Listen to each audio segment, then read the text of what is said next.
مش زبده ولا زبده.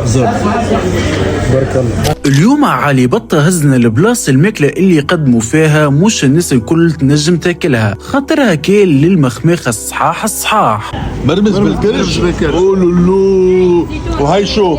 الحم راس كالعاده. الحم راس. وهي لوبيا ساقين بقري هاري كمونية الأسطورية هاي. وبحكم اليوم نهار قبل الاخر الهاني في تونس كان لازم يعمل طريقة حكا قبل ما يمشي اليابان، لنا نحكيو على لوبي بساقين العلوش، راس علوش مفور بطريقة مميزة. شيء سبيسيال بهذا الراس انه فاروق هو الوحيد تقريبا بتونس بيعمل الراس علوش بصوص طماط بعدين بفوتوا على الفرن. وبالرسمي ملا بنة وملا ماكلة وملا اكتشاف. وتصوروا ريستوران البركة هذا في حومتي رواد واول مرة نجربه، وباش تفهموا قداش الماكلة بنينة والجموع غاصة صورت كان اللقطة هذه انا وحسن. ومن الاخر لنا منبع مخميخ التونسي الصحيح والمعاملة الطيبة، ننصحكم تجربوهم، جوست وسعوا بالكم خاطر ديما معبي. اخيرا رستو فاروق البركة تلقاوه في رواد تحديدا من قبرهم بواسي عمر وانت ماشي الحي شاكر والجيان. والسلام عليكم يا احلى ناس.